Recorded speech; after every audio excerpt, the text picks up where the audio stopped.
Listo, te da para seguir compartiendo. Pues en estos momentos veo que está compartiendo. No sé si... Avanza la diapositiva a ver qué pasa. Oh, profe, no me deja.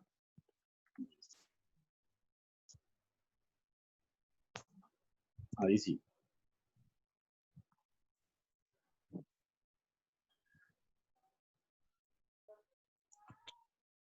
Listo.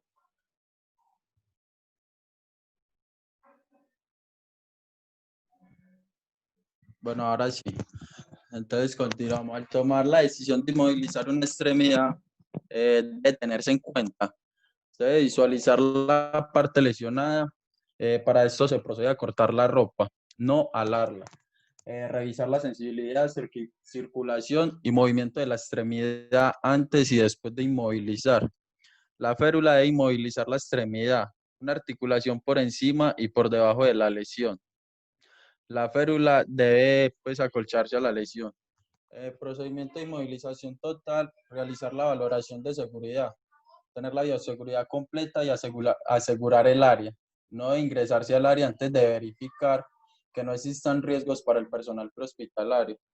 Debe hacerse alineación e inmovilización manual de la columna cervical, realizar valoración primaria, verificar vía aérea, ventilación, circulación, realizando de forma inmediata las intervenciones necesarias, colocar el collar cervical y efectuar palpación de columna cervical, realizar la valoración neurológica de las 4 extremidades del paciente en búsqueda de signos de alarma, alteración sensitiva, motora, evaluación de dermatomas y priapismo. Si hay alteración en la valoración neurológica, verificar la posibilidad de shock neurogénico. Vendajes e inmovilizaciones.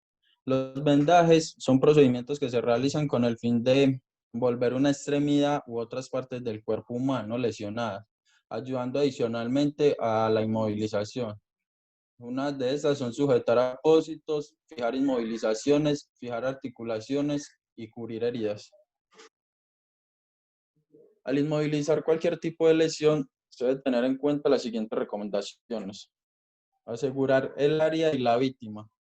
Realizar valoración primaria de la víctima, identificando si está consciente o inconsciente, si respira y tiene pulso o se encuentra sangrando abundantemente. Estas lesiones generalmente ocasionan shock como consecuencia del dolor y de la hemorragia que las acompaña. Realizar la valoración secundaria e identificar el tipo de lesión para hacer la inmovilización. Retirar relojes, anillos, pulseras, cinturones y aretes. Verificar si hay sensibilidad en el miembro lesionado, temperatura y coloración de la piel. Si el calzado impide revisar la temperatura y el color de la piel, se debe comprobar la sensibilidad.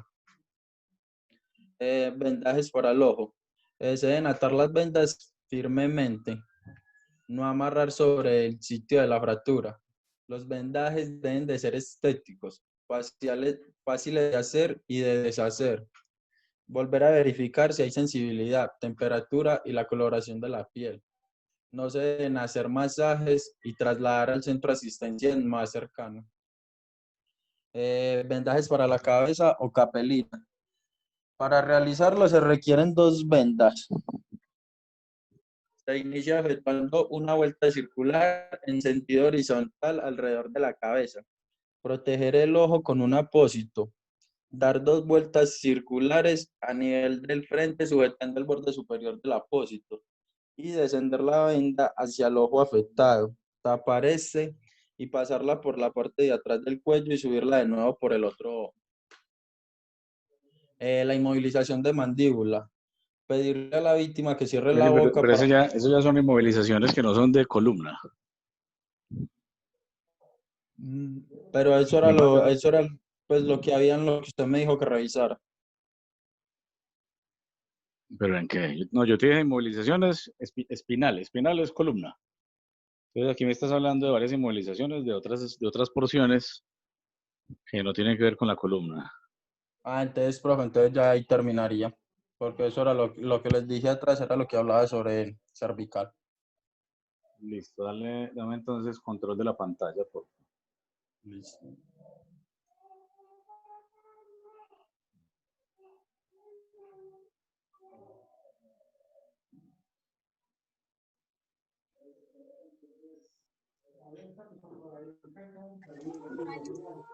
Listo, profe.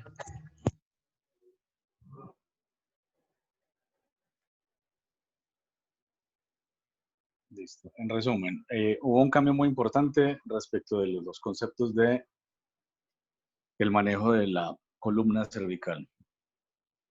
Entonces se cambió el concepto de inmovilización cervical, que no es estricto porque la única forma de hacer una inmovilización real sería colocar una serie de tornillos, varillas y demás en la que yo pegue toda la columna y no tenga ningún tipo de movimiento. Allí la columna estaría inmovilizada. Por demás, siempre haré algún tipo de restricción de movimiento. Entonces el cambio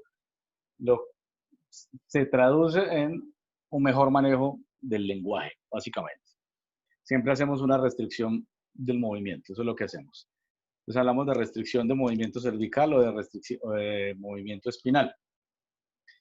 Las formas para hacer esa restricción del movimiento pues incluyen estrategias manuales como la inmovilización manual en línea y el uso de dispositivos adicionales para la columna cervical o para la columna completa. La inmovilización manual en línea implica colocar dos manos en porciones laterales de la cabeza, como acá.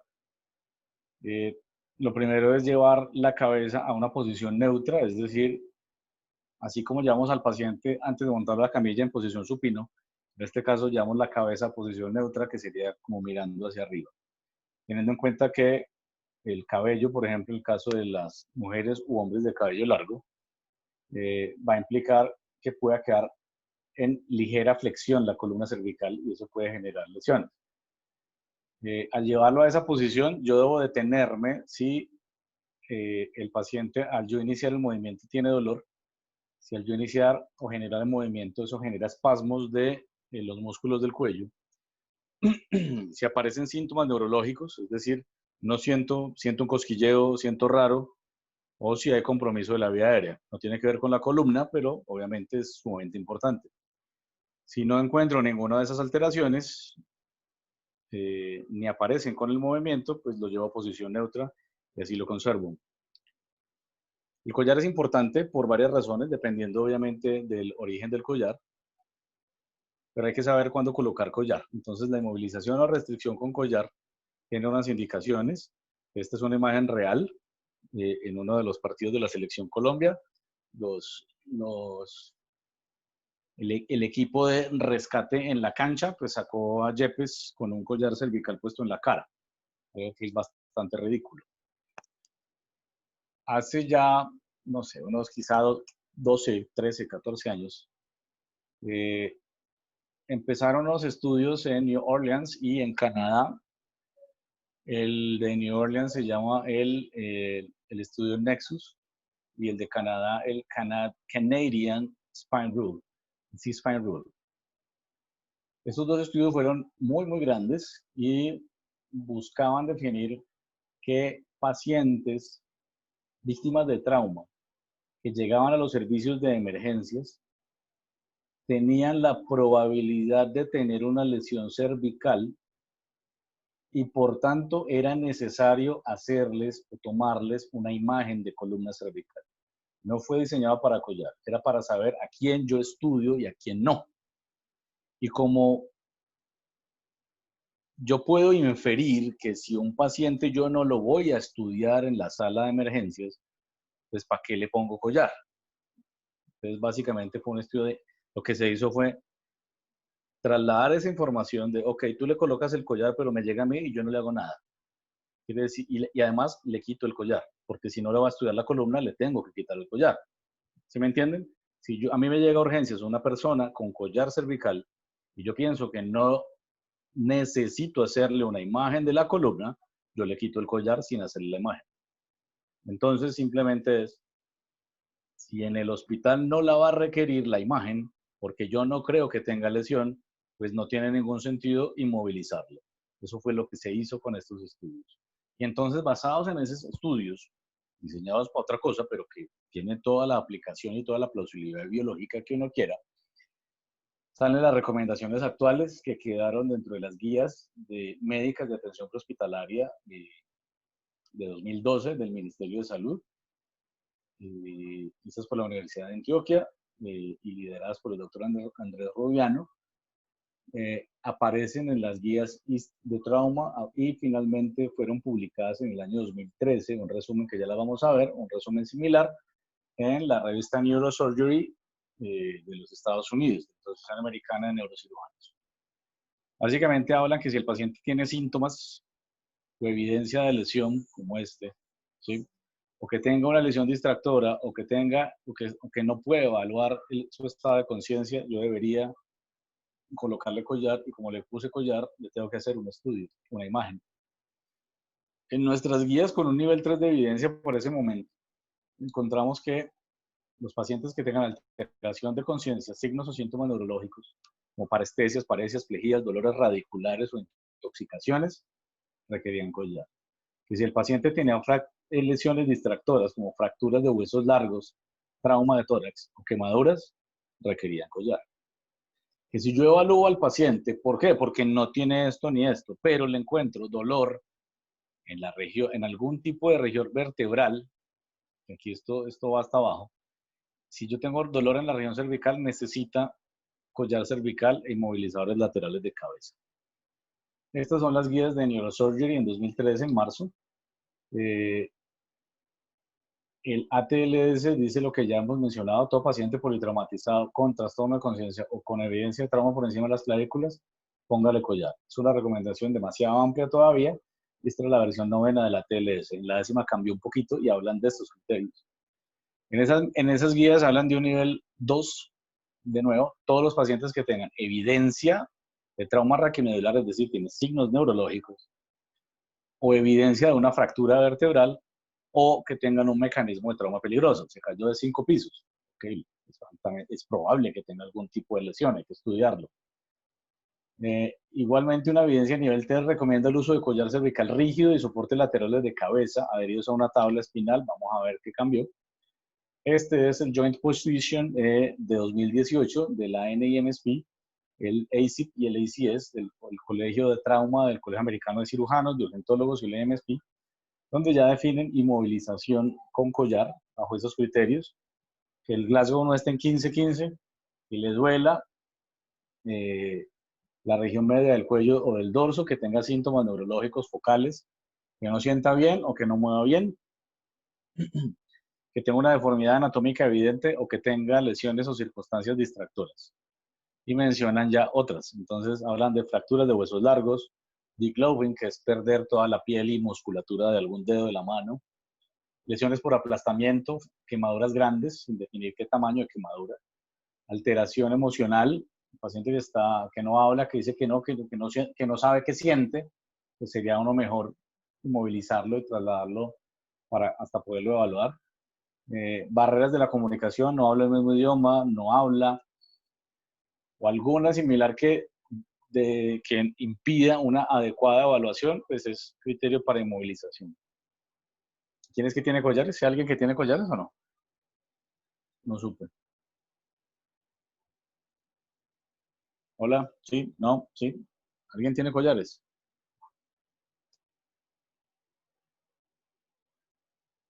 Los collares cervicales generan una limitación de la flexoextensión en un 90%, una limitación en la flexión lateral y rotacional solamente un 50%, en el mejor de los casos.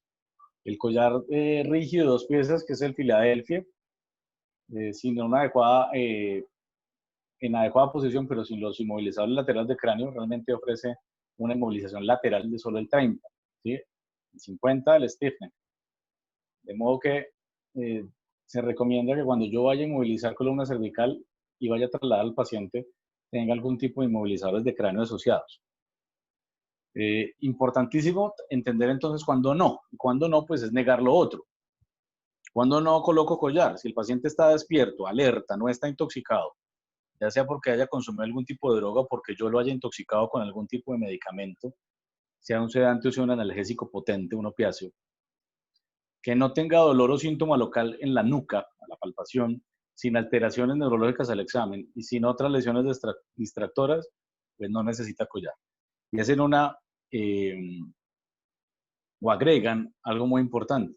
Si el paciente tiene trauma penetrante de cráneo o cuello, no inmovilizar, básicamente porque la inmovilización demora el traslado.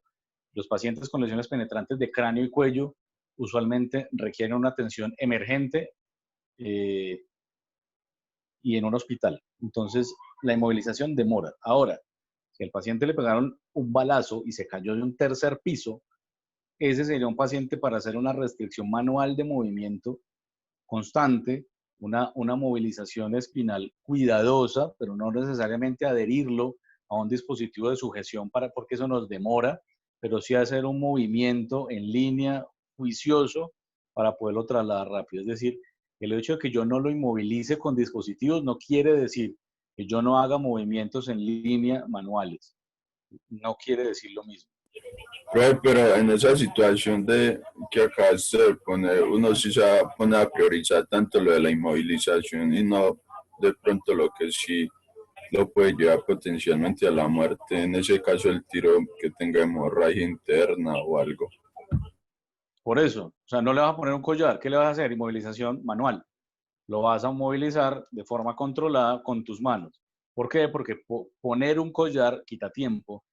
Tratar de montar a un dispositivo de movilización y como acá en Latinoamérica copiamos a los gringos y los gringos solo manejaban tablas espinales y decían que las camillas tipo cuchara no servían para trauma. Entonces no, aquí casi nadie tiene ese tipo de cosas. Aquí tenían tablas tipo Miller, tipo Backstrap y similares. Pues aquí como solamente de eso, pues si yo quiero montar y movilizar a un paciente en una vaina de esas, lo tengo que hacer de forma controlada y ponerle todas las correas que hay. Entonces, como eso quita mucho tiempo, lo que yo sí voy a hacer es una inmovilización manual, movimientos en bloque con las personas, pero no utilizar los dispositivos. Porque el paciente con lesión penetrante de cabeza y cuello tiene alto riesgo de morir por lesión de la vía aérea, por compresión de la vía aérea de obstrucción y por la laceración cerebral que pueda tener o el sangrado facial hacia la vía aérea que pueda tener. Entonces, no colocar dispositivos no quiere decir no hacerlo de forma adecuada. Si yo tengo mi equipo completo, lo debo hacer de forma correcta. Inmovilización manual de columna cervical y movimientos espinales. Listo. Importante retirar el collar lo más pronto posible y eso es algo que ha sido difícil dentro de la comunidad médica. Llevamos 11 años tratando de decirle a los médicos que trabajan en muchos servicios de emergencias que el collar hay que quitarlo rápido. Que cuando llega el paciente al hospital, uno vuelve y lo evalúa. Los mismos criterios, porque son los criterios Nexus y del Canadian City Rule. Glasgow 1515, sí o no, intoxicado, sí o no, lesión distractora, sí o no. No. Ok, evalúo clínicamente. ¿Le duele? No. ¿Tiene deformidad? No. ¿Tiene síntomas negativos? No. Ok, le retiro el collar y no le hago imagen. Así ese paciente haya llegado con inmovilización, yo clínicamente puedo definir, cumpliendo estrictamente los criterios, a quién se lo retiro tempranamente en urgencias y a quién no. Y rápidamente también debo llevarlo a la imagen que yo ya he considerado que es la mejor opción para mi paciente, debo evaluar la imagen y afortunadamente las lesiones inestables de columna son relativamente fáciles de definir. Si yo no veo una lesión grande que considere inestable y que radiológicamente no lo comprometa, yo debo retirar tempranamente la inmovilización cervical. Las tablas espinales y camillas adicionales de transporte, como la scoop, yo las debo retirar inmediatamente llega el paciente a la sala de emergencias. Y lo traen todo empaquetado en una tabla espinal larga con collar y inmovilizadores de cráneo. Yo lo evalúo. Si ese paciente clínicamente no tiene criterios para yo pensar en lesiones graves, le retiro el collar y le retiro la tabla después de evaluarlo. Si el paciente sí tiene criterios para algún tipo de imagen, le dejo el collar, pero lo tengo que bajar de la tabla rápidamente. Los pacientes que se demoran más de 30 minutos en algún tipo de dispositivos de estos de control espinal, como las tablas espinales, empiezan a tener lesiones por presión, que son dolorosas y que son incómodas. El paciente lo tengo que bajar rápidamente de la camilla de transporte de trauma. La imagen de elección basada en ellos es una tomografía de columna cervical y toracolumbar, ya que los rayos X de columna cervical no aportan información adicional. Igualmente con la tabla espinal, que es esto, entonces vienen las mismas guías del NIMSP, que estas son de 2013. Las de 2018 recopilan todo, recopilan las guías de Neurosurgery y recopilan este position paper de NMSP. Y en 2018 lo juntan todo para hablar de lo mismo. ¿Cuándo coloco una tabla espinal? Cuando encontré criterios para poner un collar. Lo mismo, los mismos criterios. Si yo definí que mi paciente requiere collar, mi paciente requiere algún tipo de dispositivo de inmovilización espinal, que afortunadamente ya no todo es tabla, sino que hay dispositivos adicionales. En las guías de 2012, el doctor Rubiano se adelantó bastante en el tiempo para dar las mismas conclusiones. Es lo mismo, igual. Pues en 2018 habla de esto, de que hay que colocar inmovilización completa. Si yo pongo collar, hay que colocar inmovilización completa. Que es igual utilizar una tabla espinal como estas, ¿sí? Ya sea una backstrap, o sea una Miller, similares, o una camilla tipo cuchara, scoop, o un colchón de vacío, que como en Estados Unidos no se usa, sino que se usa en Europa y nosotros solamente consumimos literatura americana porque nos queremos parecer a los gringos. Entonces resulta que este es un mejor sistema de movilización para pacientes con trauma espinal. Muchísimo mejor que cualquiera de estos. Pero acá no tenemos. Uno, por costo, y dos, porque ignoramos que existe. Y también si yo no tengo estos dispositivos, el paciente está, por ejemplo, en la calle, se accidentó en una moto y está tirado en la calle, para no perder yo tiempo, si tengo suficiente personal, yo puedo bajar la camilla de la ambulancia, ponerla al lado del paciente y hacer un movimiento de elevación, necesitaría mínimo 5 personas, y ponerlo sobre mi camilla de la ambulancia de una vez. Si no cuento con la suficiente gente, pues puedo utilizar cualquiera de estos y lo pongo en la camilla de la ambulancia. Si el traslado es corto, lo llevo en la inmovilización, o sea, alguna de esas tres, y la de la ambulancia. Si el traslado es largo, debo pasarlo a esta camilla, quitarle esto y llevarlo al hospital solo con esta, más el collar, pero solo con esta. ¿Por qué? Porque se va a tallar. Tiene lesiones por presión. Listo, no hay, y de nuevo ellos afirman no hay indicación para inmovilización en trauma penetrante de cabeza y cuello. No se hace inmovilización con dispositivos, se traslada haciendo restricción manual de movimientos. Y rápidamente llega al hospital, yo retiro los inmovilizadores que no requiere, los inmovilizadores espinales largos y el collar apenas yo defina que no tiene lesiones, lo cual no quiere decir que no le haga imágenes. Cuando no coloco tabla, igual, cuando no coloco collar. Y todo el tiempo debo hacer movimientos en bloque. Esto es lo que no debe faltar. No le puse collar, pero hago movimientos en bloque. Control de columna cervical manual y movimientos en bloque con las personas. Esto lo verán, espero, en las prácticas del otro semestre. El casco, el retiro del casco, esto también hay que hacerlo práctico. Tiene unas estrategias. El casco que es abatible, en el que la porción maxilar se mueve, pues presiono el botón, subo esto y lo retiro de forma controlada. Pero este que si no se retira, tengo que aprender a retirarlo. Debo subir el visor, debo agarrar el casco en la porción mandibular. Un segundo rescatador, auxiliador, debe aflojar y retirar las correas del casco. Agarrar la columna cervical y la cabeza, poniendo una mano por detrás en la nuca, agarrando cerca del occipucio con la mano, la otra por delante sin apretar, aquí para que estuviera apretando, solo sosteniendo por delante para que la cabeza no se vaya para los lados, y la persona que está sosteniendo el casco arriba lo empieza a desplazar en este sentido, hacia arriba. ¿Para qué? Para salir del maxilar inferior y poder retirar el casco. Es un movimiento que se hace en este sentido. Cuando llega a la nariz, debe detenerse porque el movimiento lo debe continuar haciendo desde abajo. Llego a la nariz, ahí me freno. Si lo sigo moviendo, va a mover la cabeza del paciente para todos los lados. Ahí freno y el movimiento que sigue es hacerlo de abajo hacia arriba para sacar el casco como de atrás hacia adelante. Empiezo de abajo a arriba, de adelante hacia atrás, hasta la nariz, ahí freno y continúo de atrás hacia adelante. y ahí sí ya puedo retirar todo el casco. Finalmente hago un relevo de manos, pongo un casco al lado, agarro la cabeza en las porciones laterales y esta persona que está aquí todavía no lo suelta hasta que yo le digo que ya lo tengo controlado. Una vez que lo tengo controlado, la otra persona colocará el collar cervical. ¿Listo? Esto es metas, esto es metas. Importante recordar que todo paciente que tenga lesiones por encima de T4 puede tener choque neurogénico por pérdida del control del simpático toracolumbar.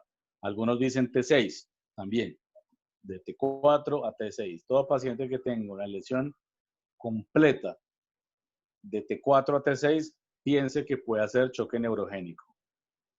Hipoperfusión, hipotensión progresiva y sin taquicardia o inclusive con bradicardia. De los pocos choques que dan bradicardia. Busque otros signos neurológicos que ya lo vimos la vez pasada, calcule la escala de coma de Glasgow, exposición y esta cuestión. De nuevo, depende de lo que uno haga, las lesiones. Toma lo tuyo, este paciente tiene, además de un trauma cerrado de abdomen terrible, un posible estallido hepático, esplénico y quizá de víscera hueca, tiene un trauma por hiperflexión de la columna tóraco-lumbar y cervical. Cae, se golpea ahí, toda la columna se hiperflexiona, incluida la cervical, puede tener fácilmente lesiones ahí. Este también cae. El trauma principal está en la cabeza, por eso queda inconsciente. Pero tiene un traumatismo importante, sobre todo en la columna cervical, que hace movimientos de rotacionales y posiblemente hiperflexión y estrés lateral. Entonces, pilas con la inmovilización, hay que ponerla cuando se requiera. No en cualquier momento y obviamente en el traslado hay que definir qué paciente la requiere o no la requiere. Y hay que hacer un traslado apropiado. Hay que entender, eso no es, por ejemplo, un movimiento con control espinal, no es un movimiento en bloque y eso no es una buena protección para la columna. El paciente pues tuvo un segundo trauma muy importante. Muy bien. Bien. ¿Alguien dijo que tenía casco? Digo que tenía collares.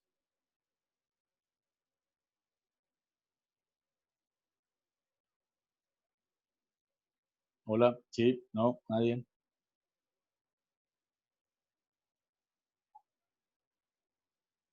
¿Alguien tiene collares cervicales?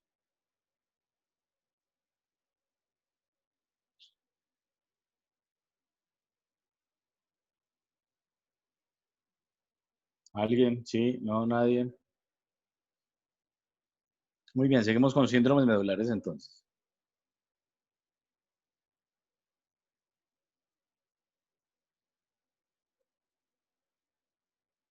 Profe, me da el hospedador, porfa.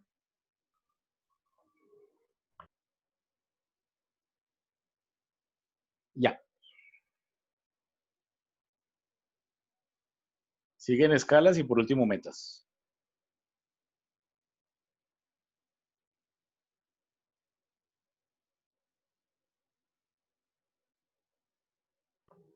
¿Sí se ven? Sí. Ok. Bueno, vamos a hablar de semiología de los síndromes medulares. En anatomía dice pues que la médula espinal se extiende desde el foramen magno en la unión cráneo-cervical hasta aproximadamente el primer o segundo segmento vertebral lumbar, por lo que es de una longitud menor a la del canal vertebral. Entonces acá vemos pues que está conformada pues principalmente por el clivus, que también es llamado el canal basilar del occipital, que es la parte de la base del cráneo que conecta el dorso cerebral y el agujero magno. Sigue la región cervical, que comprende pues de las C1 a las C7, región torácica, región lumbar, región sacra, y ya el profesor pues había explicado ahorita un poco sobre su anatomía. Acá pues el profesor también ya lo había dicho, entonces vamos a explicar sobre el síndrome medular anterior. Dice que afecta las 2/3 anteriores partes de la médula espinal, caracterizado por paraplegia, pérdida disociada de la sensibilidad, dolor y temperatura. La función de la columna posterior, vibración y propiocepción, está conservada. Se da por el infarto de la médula en el territorio irrigado por la arteria espinal anterior. Se presenta clínicamente con debilidad muscular, atrofia y fasciculaciones en los músculos de las extremidades y el tronco. El tono muscular está disminuido y los reflejos osteotendinosos se hallan disminuidos o ausentes. La sensibilidad es normal. Las causas más comunes son atrofia musculares espinales, la poliomielitis, que es una enfermedad infecciosa producida por un virus que ataca la médula espinal y provoca atrofia muscular y parálisis. Esa se transmite mediante el agua o los alimentos contaminados o también por contacto con una persona infectada. También puede ser causado por la termoalgésica en forma bilateral por debajo de la lesión y por compromiso de la arteria espinal anterior. Cuando aparece también compromiso de los tractos corticoespinales y de los núcleos de los pares craneales a los signos de neurona motora inferior antes mencionados, se suman signos de motoneurona superior. Es así que el paciente... Ahí te quedó, devuélvete un segundo. Lo que Ya. dice termoalgésica en forma bilateral por debajo de la lesión va después de sensibilidad, arriba. La sensibilidad termoalgésica en forma bilateral por debajo de la lesión es normal. Listo, profe. Bueno, es así que el paciente presentará debilidad de los músculos inervados por los pares craneales afectados y de los 4 miembros, fasciculaciones, hiperreflexia y signo de Babinski. Que el signo de Babinski, como lo ha dicho Sorley, que es la extensión dorsal del dedo gordo del pie, generalmente acompañado de la apertura en abanico de los demás dedos en respuesta a la estimulación plantar del pie. La sensibilidad normal y no hay compromiso esfinteriano. La causa más común es la esclerosis lateral amiotrófica, que es la debilidad muscular progresiva. En esta enfermedad las células nerviosas se degradan, lo que reduce la funcionalidad de los músculos con los que se conectan. Vemos pues ahí que la zona lesionada, ¿cuál es la zona pues lesionada? Ahora vamos para la síndrome medular posterior, que es una lesión que afecta a la sensibilidad del tacto fino y a la propiocepción ipsilateral. Quiere decir que es el mismo lado que el de la lesión. También llamada disociación tabética, es típica de la sífilis y de la deficiencia de vitamina D12 que afecta a las vías largas. Bueno, el daño de las columnas posteriores produce trastornos de la sensibilidad vibratoria y posicional. Como consecuencia de la interrupción de la información propioceptiva, el paciente presenta una marcha táxica. Las causas son síndrome de la oclusión de la arteria espinal posterior, miopatía por déficit de vitamina D12, apalestesia y alteraciones de la propiocepción. La apalestesia es la pérdida de la sensibilidad a las vibraciones, especialmente a las producidas por el diapasón. Los reflejos abolidos por debajo de la lesión y la alfalla sensitiva, que es el signo de Romberg, cuando se considera positivo, quiere decir que el paciente oscila o se cae hacia un lado al cerrar los ojos.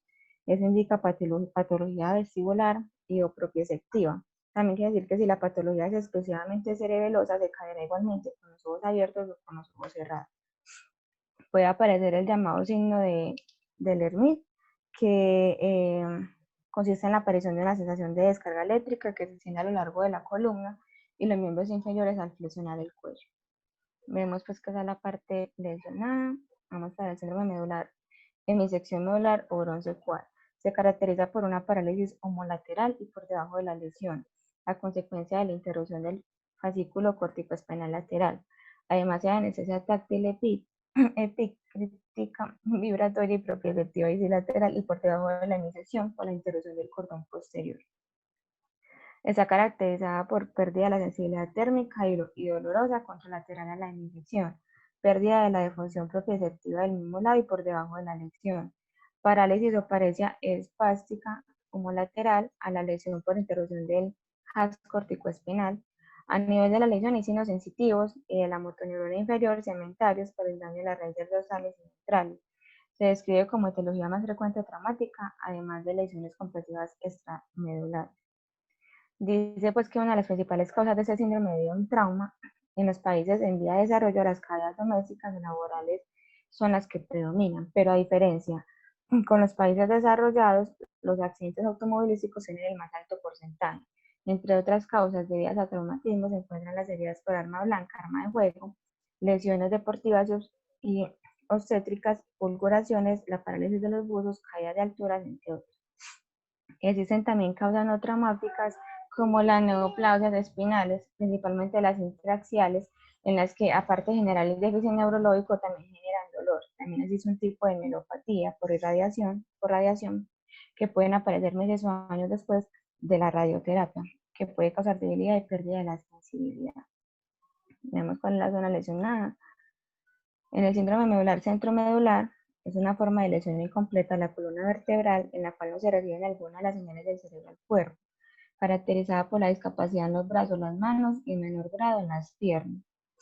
Se trata de una lesión que afecta a la sustancia gris central y a tractos espinotalámicos que se cruzan en el centro medular. La lesión se puede iniciar en el centro y después extenderse de forma centrífuga, llegando a implicar a otras vías anatómicas, no solo a las localizadas en el centro medular. Sus causas pueden ser compromiso en la sensibilidad termoalgésica. Esta lesión destruye las fibras que conducen el dolor y temperatura, compromete los arcos reflejos y distorsión con ensanchamiento medular. Esa característicamente se va a producir por un ejemplo típico de lesión centromedular. Lo constituye la siringomielia, aunque existen otras causas como los tumores intramedulares. Ambas etiologías de trastorno medular crónico. En relación con inicio agudo se pueden encontrar como causa los traumatismos de la hemorragia medular, que se llama hematomielia, o la afección vascular isquémica en territorio de la arteria espinal anterior. Pérdida de la sensibilidad dolorosa y térmica de forma suspendida, sensibilidad propioceptiva y vibratoria. Se va a poder localizar el nivel de una lesión centromedular por los signos de segunda motoneurona, quiere decir atrofia, fasciculaciones, debilidad o hiporreflexia, que serán diferentes según la situación craneocaudal. En este caso, cuando se dañan las astas anteriores, existe atrofia segmentaria, paresia y areflexia, incluso cifoscoliosis por la afectación de la musculatura paravertebral. La zona lesionada, digamos con el síndrome medular, que también se llama caudequina, es una afección poco común pero seria y se trata de una presión extrema e hinchazón de los nervios que se encuentran al final de la médula espinal. Obtiene su nombre cola de caballo porque los nervios que se encuentran en el final de la columna vertebral se asemejan a los de una cola de caballo, ya que se extienden desde la médula espinal hacia abajo en cada pierna. Ocurre por fracturas lumbares bajas, puede haber compromiso de los esfínteres como retención e incontinencia, hay debilidad muscular unilateral de miembros inferiores, pérdida de la sensibilidad de la porción medial de los muslos y región perineal. Además, hay falta de reflejos aquilianos. Una de sus causas son hernia discal lumbar o estenosis lumbar espinal, espondilitis anquilosante, tumores espinales, lesión que penetra la espalda baja como una herida de arma de juego o de arma blanca. Traumatismos en la columna lumbar, por ejemplo, producido por un accidente automotor, una caída o una cirugía. Si los pacientes con síndrome de caudequina no reciben tratamiento en forma rápida, alguno de los resultados adversos puede ser parálisis permanente, problemas de control urinario o intestinal, dificultad para caminar u otros problemas neurológicos o físicos. Los típicos síntomas del síndrome de caudequina varían en intensidad de aparición y pueden incluir uno o más.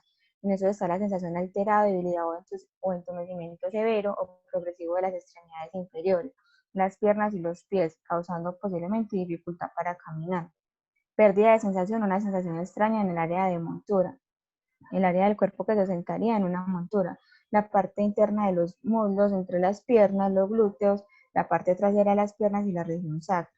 Incontinencia urinaria o intestinal, con inclusión de disfunciones que causan la retención de orina, la capacidad de retener orina o la pérdida del control fecal, dolor en la espalda baja, que puede ser descrito como un dolor agudo en un área localizada y dolor punzante intenso en la pierna.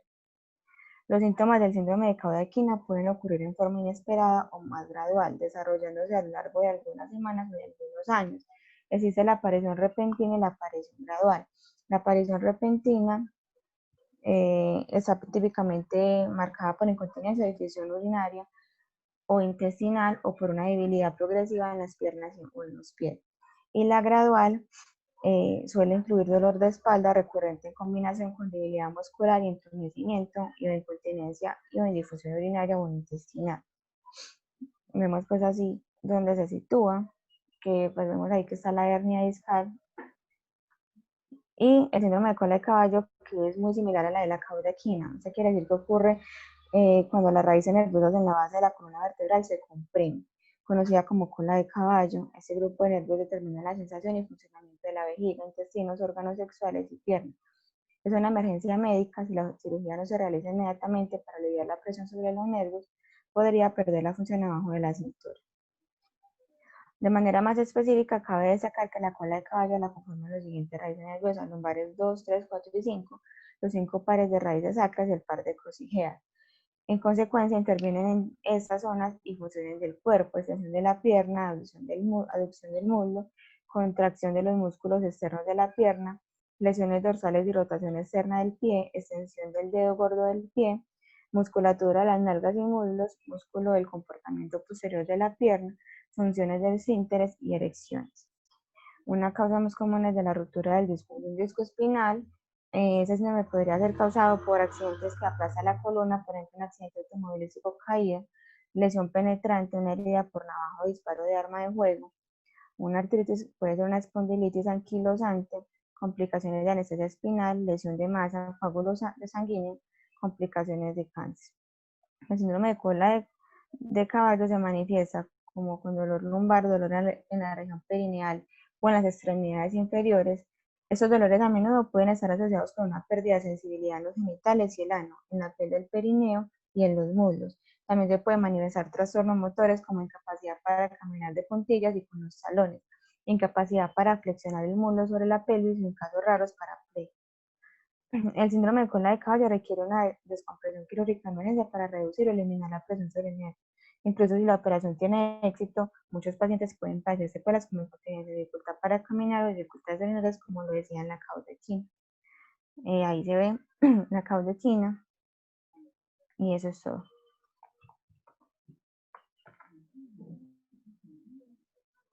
Profe, ya.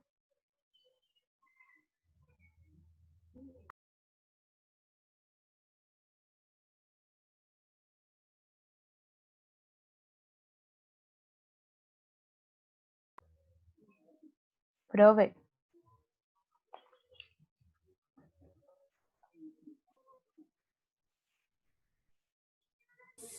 Se durmió. ¿Quién tiene escalas? ¿Quién tiene escalas? Yo. Listo, pasémosle entonces a Tomás el control. De una. Pásale eso. Pásale, Isabel, el control de allá. Profe, ya se lo pasé. Listo.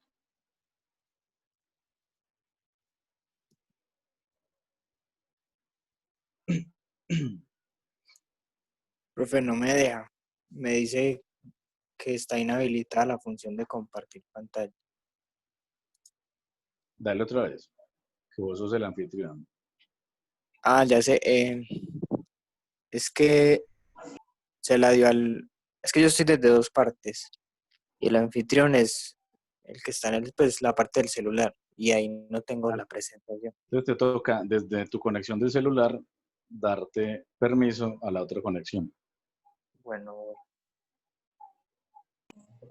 Profe, una pregunta. ¿Esos dos Sí. son los últimos dos temas? ¿Ya ahí acabamos las exposiciones o faltan más exposiciones? listo. Falta más, no falta más, serían esos. ¿No faltan más? No serían esos, me faltan ese parcito. ¿Qué digo? Esta escala de Glasgow pilas. Ah, bueno, esa la vemos dentro de 8 días entonces. Me recuerdan. No Listo, recordaba eso. Para poder acabar con Sí, trauma raquimedular. Profe, qué Ahí la pena. vemos. Profe, Sí. lo que pasa es que a Ana María se le fue el internet. Entonces está aquí desde mi micrófono y le va a preguntar algo. Listo. Hola, no sé si me escucha, pero es que yo tengo el tema de lesión cerebral traumática con secuelas. Entonces, no sé si, ¿para cuándo es o...? Ah, el de leve, no me acordaba de ese. También de 8 días, ¿me acuerdas? Sí, no sé dónde diablos anoté esos otros. No sé si fue en el chat del Zoom o dónde, pero no me quedó ese dato. Escriben ahorita, por favor. Bueno. Nos vemos dentro de 8 días entonces. Bueno. Listo, escalas yo voy de a trauma hablar sobre... raquimedular. Sí, voy a hablar sobre la escala de Frankel y la escala de Asia. a las diferencias que hay entre las dos, que incluyen y cómo se evalúa cada una. Empecemos con la escala de Frankel. Bueno, la función, como el objetivo de estas dos escalas son evaluar dos funciones, la sensitiva y la motora, para clasificar las lesiones neurológicas dependiendo de su gravedad. Entonces, en esta escala específicamente, se usan unas maniobras de evaluación que se hacen en el examen físico. Son muy simples. Entonces, la sensibilidad la evalúan por medio de pinchazos en distintas zonas de la piel para calificar cómo el paciente los percibe, si los siente o no. Y la motricidad o la función motora se evalúa con la escala de Daniels modificada, que es esta. Esta escala clasifica de grado 0 a 5 la respuesta motora del paciente, en donde 0 se califica para pacientes que no tienen ninguna respuesta muscular. 1 es con pacientes que realizan contracciones visibles y palpables, pero no se generan movimientos. 2 es cuando el músculo realiza el movimiento, pero no resiste la fuerza de gravedad ni una fuerza opuesta. 3 es cuando el músculo realiza un movimiento contra la gravedad, pero al hacérsele una fuerza no tiene resistencia.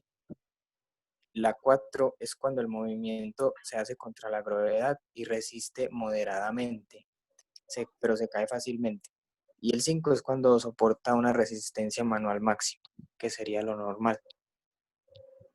Bueno, continuando pues con la parte de la escala de Frankel, luego de haber evaluado estos dos aspectos, la sensibilidad y la motricidad, se calificaría la lesión neurológica, la cual se califica de A a E, según la gravedad. Entonces, A calificaría para una lesión en la cual la función motora y sensitiva está ausente.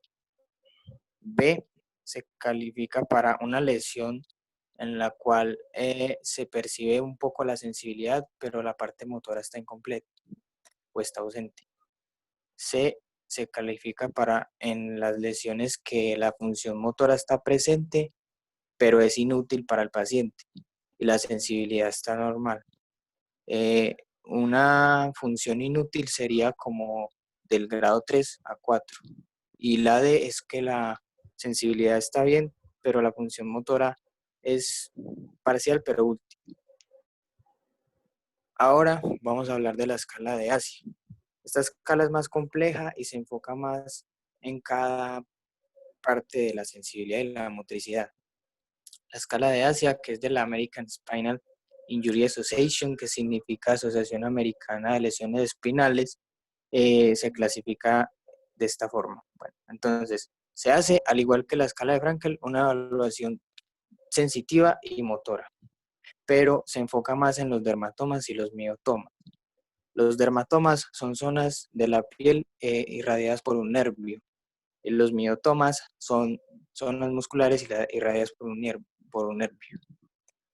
Listo, entonces, se empieza a evaluar la motricidad. Estos son los miotomas, que son los músculos pues, con cada nervio que lo irradia. Entonces, se le hace igual con la escala de Daniels, pero más específicamente en cada músculo. Entonces, estos son los miotomas de los miembros superiores e inferiores que se evalúan en esta escala.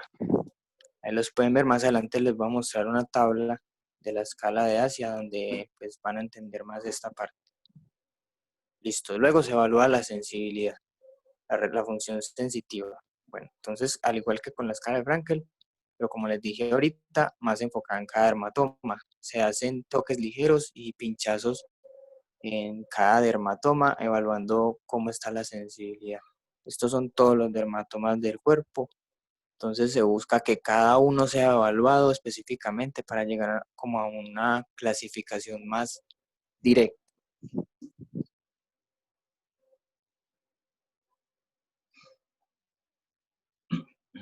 Bueno, aquí está la escala de Asia completa. Bueno, a ver. Ahí ven el mouse.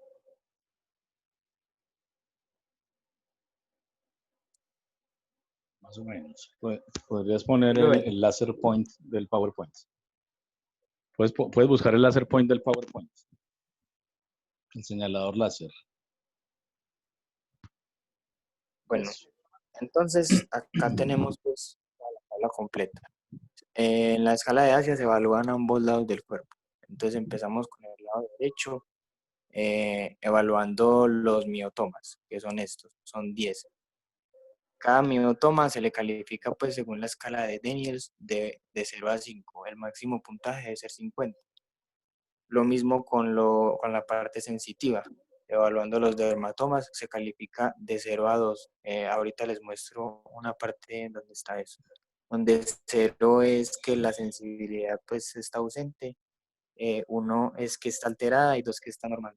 O se le pone NT que no se puede evaluar. Entonces se califica cada dermatoma, que aquí se pueden ver y también en este. Entonces cada uno se evalúa, se va calificando. El máximo puntaje debe ser 56. Lo mismo en ambos lados, en el lado derecho, en el lado izquierdo. Luego de todo esto se suma el puntaje y se da la clasificación.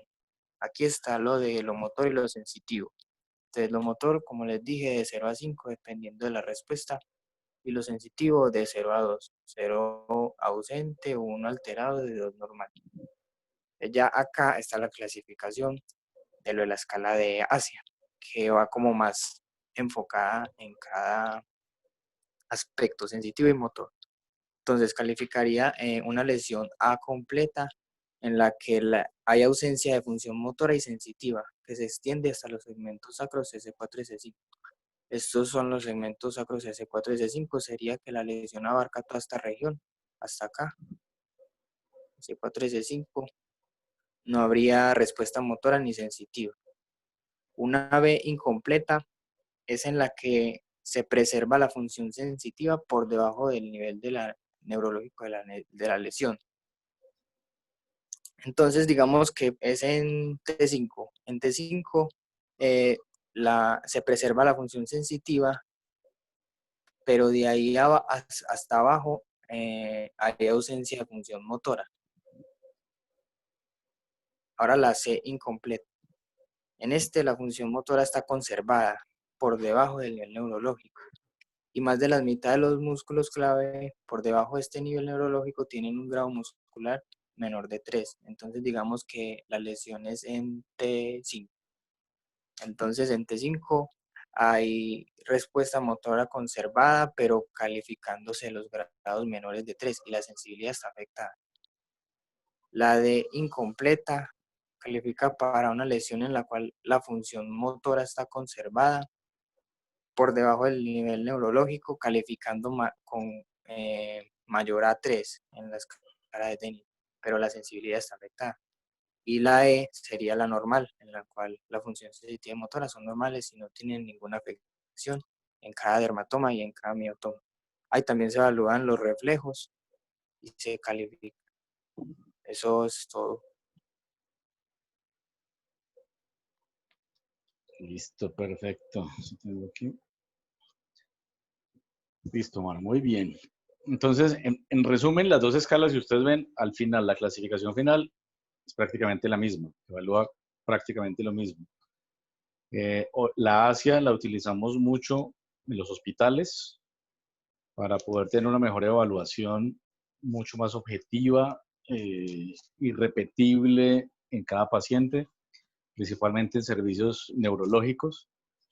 Y la escala Frankel, pues es una escala un poco más gruesa, más burda, pero da una información similar. Entonces es importante que ustedes se aprendan la escala de Frankel, que sepan evaluar semiológicamente la fuerza con la escala Daniels para poder clasificar la gravedad del paciente. Siempre se define, si un paciente tiene un trauma raquimedular, uno define que tiene un trauma raquimedular y menciona el punto a partir del cual empieza la enfermedad. Es decir, si una persona tiene sensibilidad hasta el nivel de las tetillas, eso es T4, yo digo que tiene un trauma raquimedular nivel T4.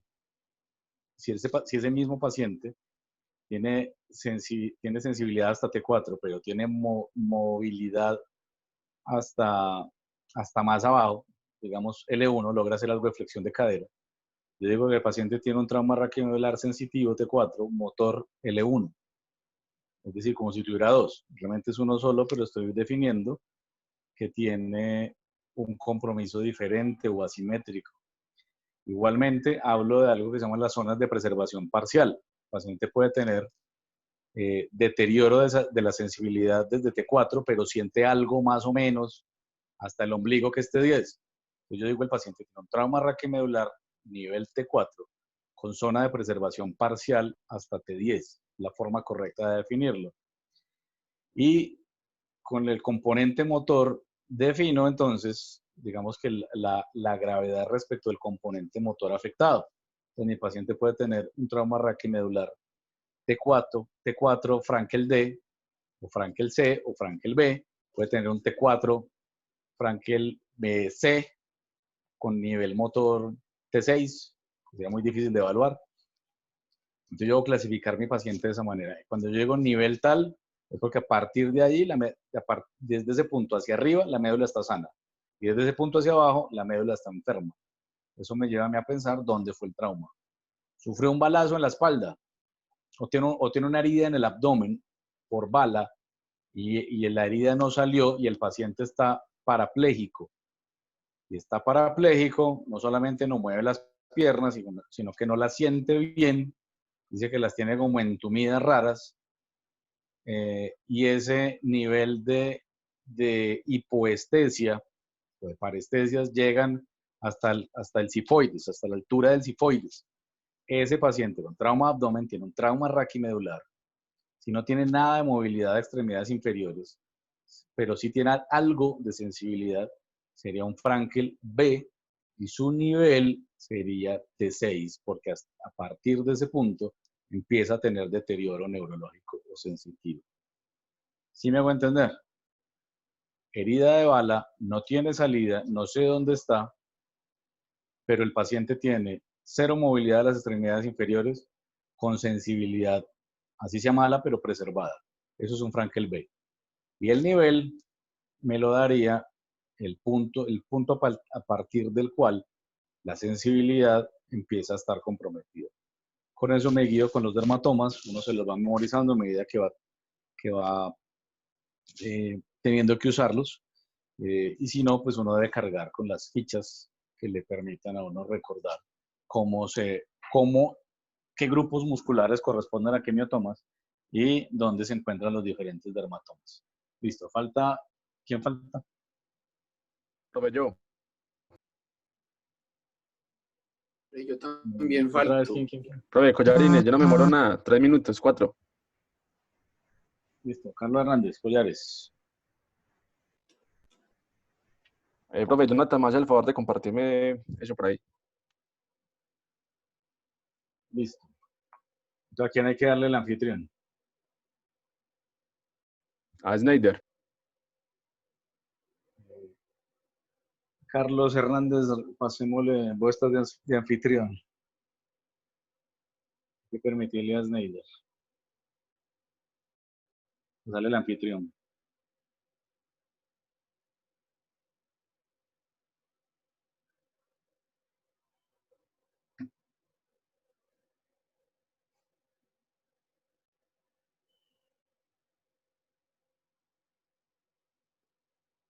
Listo, hay que cambiar el anfitrión, Carlos. Carlos, ponga de anfitrión a Jonathan, que eso yo lo puse a usted. Pensé que usted lo iba a manejar. Carlos, no puedo compartir. Ah, O sea, pero póngame de anfitrión para poderlo hacer. profe, ¿eso cómo se hace?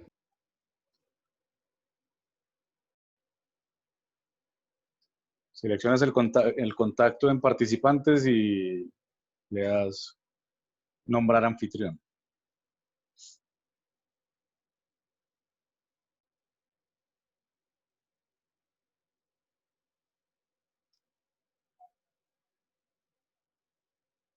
Listo. Listo.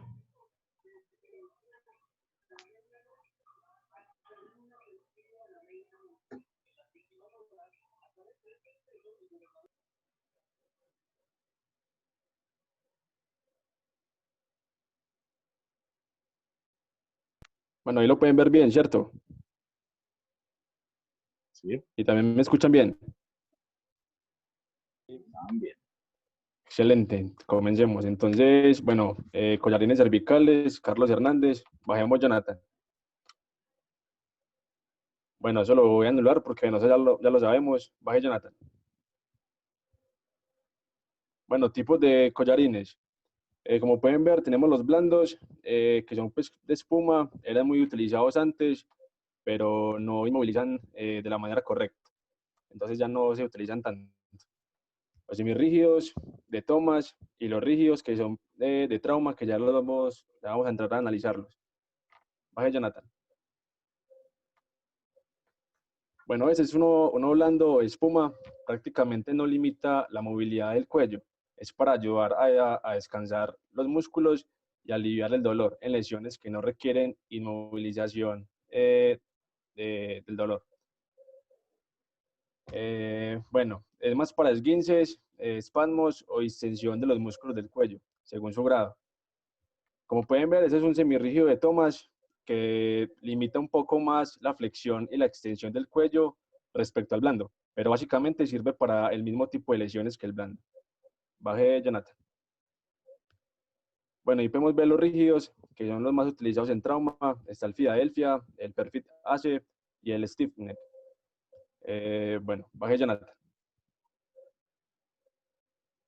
Bueno, sus funciones, bueno, el diseño biomecánico general de estos collarines y la incorporación de los apoyos mentoniano y occipital descargan de forma efectiva la presión sobre los discos intervertebrales y relajan los músculos y ligamentos de la zona, además de equilibrar la cabeza y mantenerla en la posición de flexión-extensión neutra.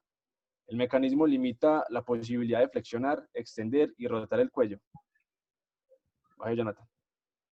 Ahí está pues como un esquema, más o menos como es. Baje, Jonathan.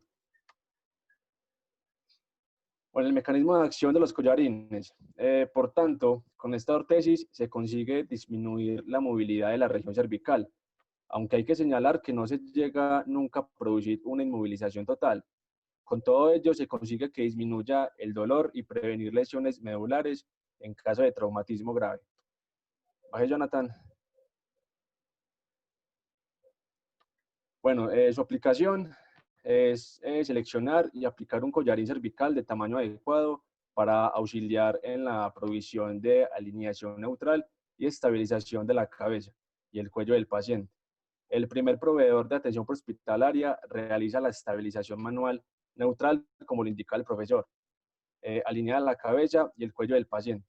El segundo proveedor de atención prehospitalaria utiliza sus dedos para medir el collar del paciente entre su mandíbula y hombro. El segundo proveedor usa esta medida para seleccionar el collar de tamaño apropiado o ajustar una a las dimensiones correctas. Baje, Jonathan. Bueno, si se usa un collar ajustable, asegurar que se cierre en el tamaño apropiado. El segundo proveedor de atención prehospitalaria aplica el collar de tamaño adecuado, mientras el primero continúa manteniendo la estabilización de la cabeza y cuello en posición neutral alineada. Después de aplicar y asegurar el collar, se mantiene la estabilización manual alineada de la cabeza y el cuello hasta que se asegura al paciente en un dispositivo de inmovilización.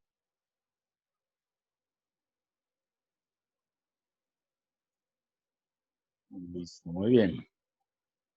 Siguiente, para poder terminar. Metas.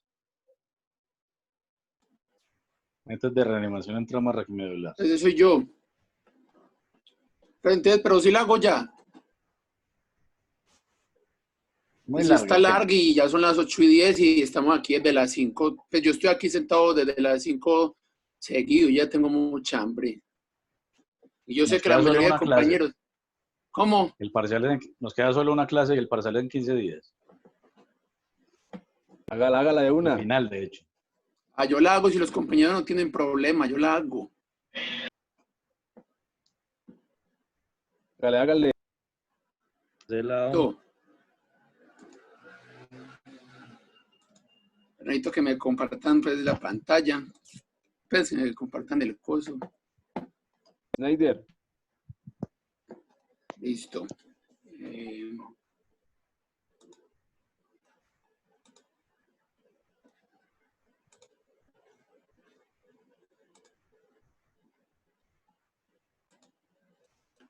Bueno, muy bien. ¿Sí me escuchan ahí? ¿Todo bien? Sí. Bueno, muy bien. Metas de reanimación en trauma raquimedular. Pues este es un tema bastante pues, discutible y que uno puede generar muchas dudas al respecto porque pues, el manejo puede ser algo controversial. Pero conforme a lo que investigué y encontré, pues les voy a explicar un poco acerca de lo que se trata. Entonces vamos a empezar pues, definiendo lo que es el trauma raquimedular, que engloba las lesiones de origen traumático que se caracterizan por fracturas de la columna vertebral y pueden tener también déficit de las funciones motoras y o sensoriales por la afectación completa o parcial de la médula espinal.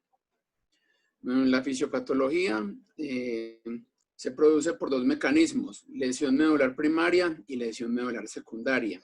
La primera implica en la lesión mecánica inicial debido a la deformación local y la transformación de energía, mientras que la segunda abarca una cascada de procesos bioquímicos y celulares. Bueno, unos pequeños datos de interés. La columna ósea normalmente soporta fuerzas de hasta 1000 libras-pies de energía. Un accidente vehicular de velocidad baja a moderada, el cuerpo sin alguna seguridad de una persona de 70 kilogramos puede producir de 3000 a 4000 libras-pies de fuerza contra la columna vertebral al estrellarse contra el parabrisas o el techo del vehículo. Entonces, como vemos, pues un accidente es altamente lesivo para la parte de la columna. Bueno, hablando de la reanimación.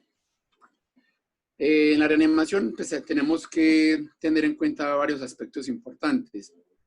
En una reanimación a una persona con un trauma raquimedular, lo primordial va a será, pues aparte de salvarle la vida a esta persona, tenemos el deber de no causar más daño durante las maniobras que vamos a realizarle en esta reanimación.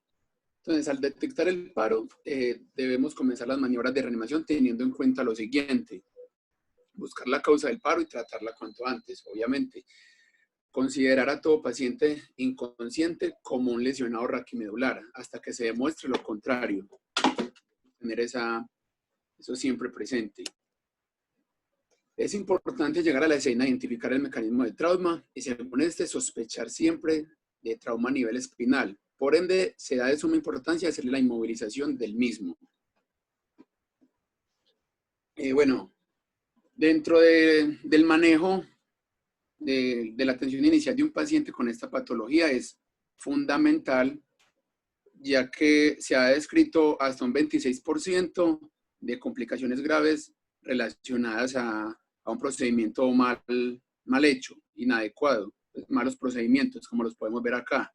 Entonces, en un 26%, los que lo atienden en primera instancia pueden ser causantes de que ese paciente tenga alguna lesión, sea en la parte de la puesta del collar cervical, que se lo pone mal, lo pone de una manera incorrecta, o sea, de la parte de inmovilización y transporte en una camilla. Bueno, en la reanimación se actuará conforme al protocolo de soporte vital básico de reanimación y se determinará si es necesario un soporte vital avanzado según sea el caso de este paciente. Bueno, en la oxigenación, metas de oxigenación para estos pacientes. Al momento de administrar el oxígeno de estos pacientes se hará el control de la columna cervical, como lo podemos ver en el ABC. Las metas de oxigenación serán las siguientes: utilizar un dispositivo supraglótico para la vía aérea, como una mascarilla laringea, y así asegurar que llegará una mejor ventilación en las maniobras. O sea, proporcionar una fracción de oxígeno inspirado por 0.85. Yo estuve investigando acerca de por qué no de pronto un dispositivo más avanzado como una intubación. Y según el PHTLS, pues nos dice que no se han demostrado muchos cambios en hacerlo con una intubación endotraqueal o hacerlo mediante un dispositivo supraglótico o hasta con una mascarilla, un BBM. O sea, no hay mucho cambio no se ha demostrado que haya alguna mejoría en esto. Y viéndolo, pues obviamente la intubación endotráquea nos va a llevar más experticia y se va a demorar más. Y en este caso, pues lo que necesitamos hacer es hacerlo lo más rápido posible. Bueno, aquí hay un dato importante que encontré en el PHTLS, que es debido a las diferencias en la causa y manejo, los pacientes con paro cardiopulmonar traumático en el contexto prehospitalario tienen una muy baja probabilidad de supervivencia. Menos del 4% de estos pacientes sobreviven. O sea que es algo muy mínimo que podamos hacer, pues, como en las maniobras de reanimación, que lo podamos sacar de este paro. O sea, entonces, si el paciente sale del paro, debemos garantizar lo siguiente, luego de hacer la reanimación, de hacer estas maniobras. Entonces, debemos garantizar una saturación por encima del 90%, una tensión arterial sistólica por encima del 90 milímetros de mercurio. En algunos libros nos habla de por encima de 100, 110, y una tensión arterial media de 60 a 65 milímetros de mercurio. Debemos tratarlo con líquidos intravenosos, canalizar 2 venas periféricas con catéteres gruesos e iniciar de forma rápida los cristaloides. Una de las soluciones a preferencia de mejor elección para el tratamiento de todo esto será el lactato de Ringer, que está recomendado la administración de bolos de 500 a 3.000 mililitros por día, dependiendo sea el caso. O sea, si es un caso de si hay alguna hemorragia, pérdida excesiva de sangre, o sea que no, entonces ya se determinará cuánto se le va a administrar. Por lo normal, si no hay alguna pérdida de sangre, no hay una hipovolemia excesiva, bolos de 500. Bueno, movilización y traslado. En estos pacientes previamente se ha hecho un control de la columna cervical para realizar las maniobras anteriores. Para el traslado se deberá posicionar sobre una camilla para ser movilizado, teniendo todo el control pertinente.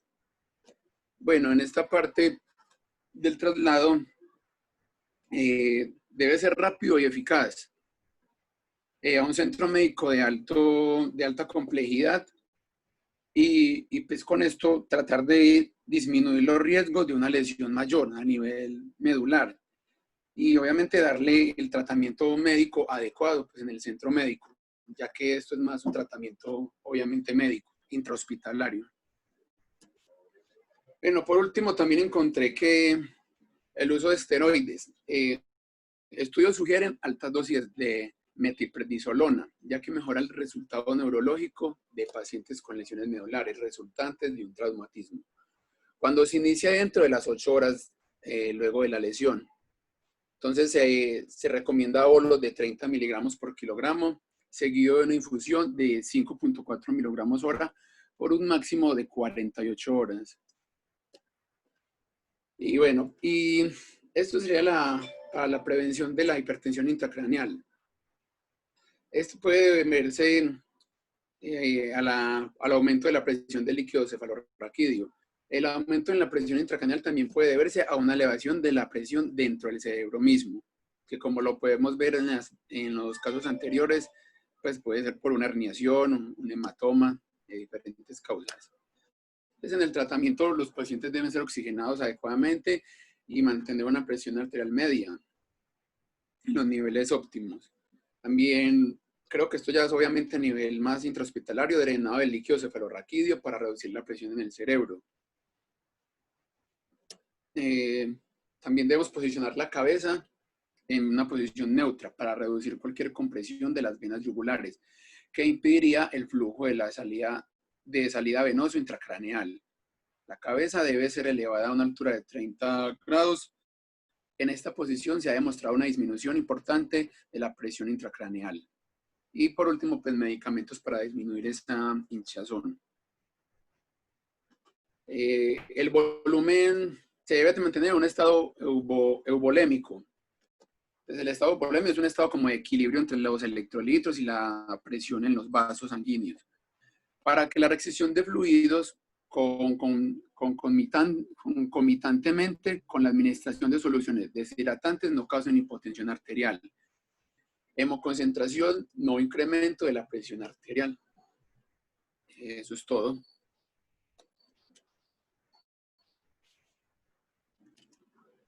Listo. Te desviaste porque realmente las metas son en reanimación en trauma raquimedular, pero reanimación no cardiopulmonar.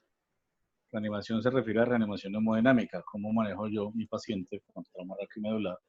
¿Qué metas voy a tener en él? ¿Qué cuidados voy a tener especialmente con ese paciente? La próxima clase continuamos con los temas que faltan. Solo son 2. Yo creo que sí, pues escala de Glasgow menos pupila y el de Ana. No sé quién más. Vemos quemados y vemos lesiones por frío y con eso terminamos. Si tienen preguntas de lo que sea, de todo trauma, porque el final es en 15 días, las pueden ir haciendo por el grupo. No me las hagan de forma individual porque entonces la respuesta no la van a tener los demás. Y puede que todos tengan la misma duda o hayan entendido cómo no es. Entonces, si todas las preguntas por el grupo, las que haya, las que sea, es importante para ustedes. Si tienen otro tipo de preguntas que surjan dentro de 8 días, también, bienvenidos. El tema de lesiones térmicas es largo, es muy largo, es muy complejo. Las lesiones por frío no tenemos muchas acá, quizá la más frecuente que vamos a ver es la hipotermia, hay que saber reconocerla, pero las lesiones por calor sí son mucho más frecuentes, principalmente las quemaduras. Entonces hay que saber cómo se ve, cómo es, qué se hace, cómo lo manejo, qué tipo de manejo es el manejo adecuado para un paciente con quemaduras. Tanto quemaduras térmicas, es decir, por calor, fuego, escaldadura, como las lesiones por rayos, como las quemaduras por químicos. Entonces esa parte la doy yo.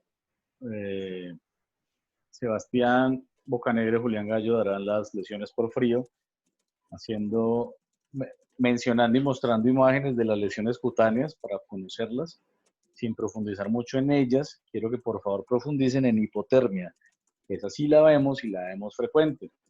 Paciente que viene bajando de Guarne, 2 de la mañana, está lloviendo, se cae en la moto, sufre un traumatismo, 30 minutos después lo recoge la ambulancia, ese paciente está hipotérmico. Y veremos las razones por las cuales entra en hipotermia y cuál va a ser el manejo adecuado. No solemos tener eventos de hipotermia grave, eso es bastante infrecuente acá, pero sí tenemos eventos de hipotermia importantes y si alguno de ustedes llegara a trabajar en alguno de los parques nacionales, pues tendrán que enfrentarse a eventos mucho más importantes. Listo, preguntas, dudas, inquietudes.